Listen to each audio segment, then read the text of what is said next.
Hello there, and welcome to the Double Zero Challenge channel. We do just one thing on this channel, and that's to take these two dice, two d10s, and see how long it takes before we can roll a double zero. The hypothetical odds are 1 in 100, but let's see how we do under real world conditions.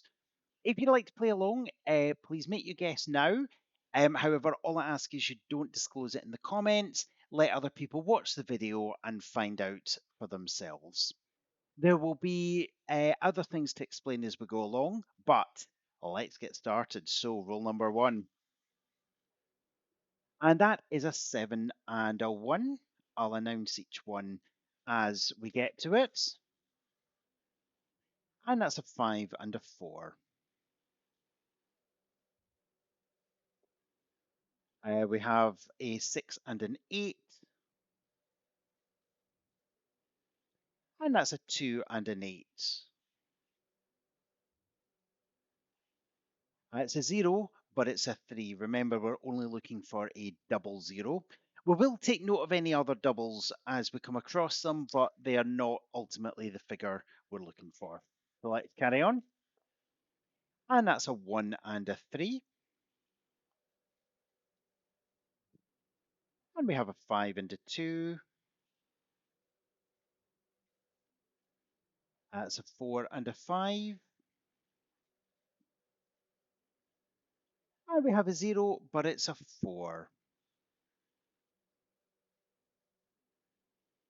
And that's a double 7. Like I say, we'll take account of any other doubles. On the way, we should hypothetically encounter 10 other doubles. There's a 1 in 10 chance of that.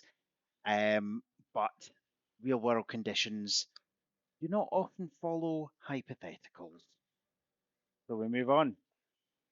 That is a 6 and a 9.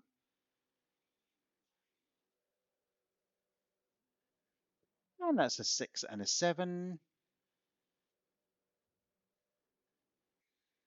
A 6 and an 8.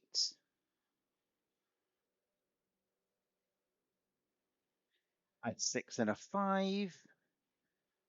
And if 6 could come out once more with a lower number.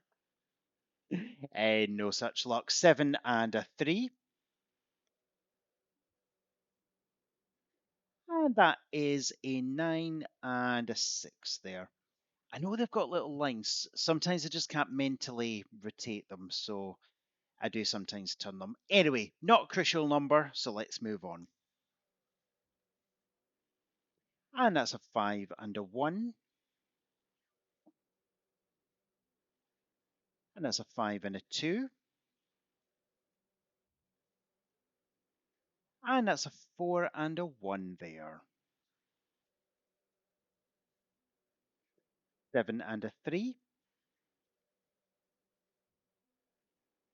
And we have a 2 and a 1.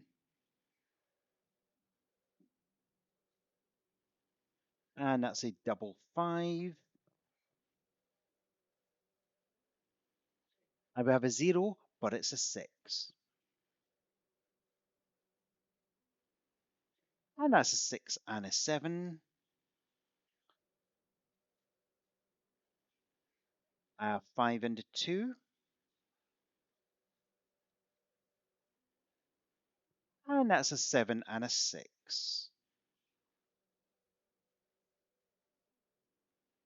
We have a 0, but it's a 4. And that is a 9 and a 5. That's a 0, but it's a 5. Now we have a 9 and a 5. And that is a double 5, so we'll sling that on the doubles pile. A 1 and a 6. And that's a 1 and a 6. And that's a 1 and a 6. And that's Groundhog Day. A 4 and a 7.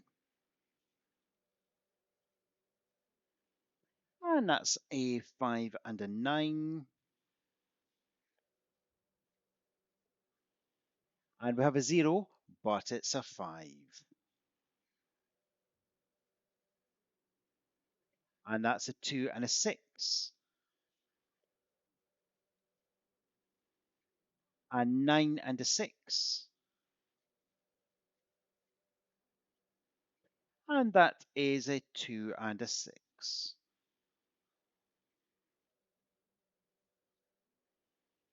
That is a double 5, our third double of the session. And that's a double 1, fourth double. A 1 and a 7.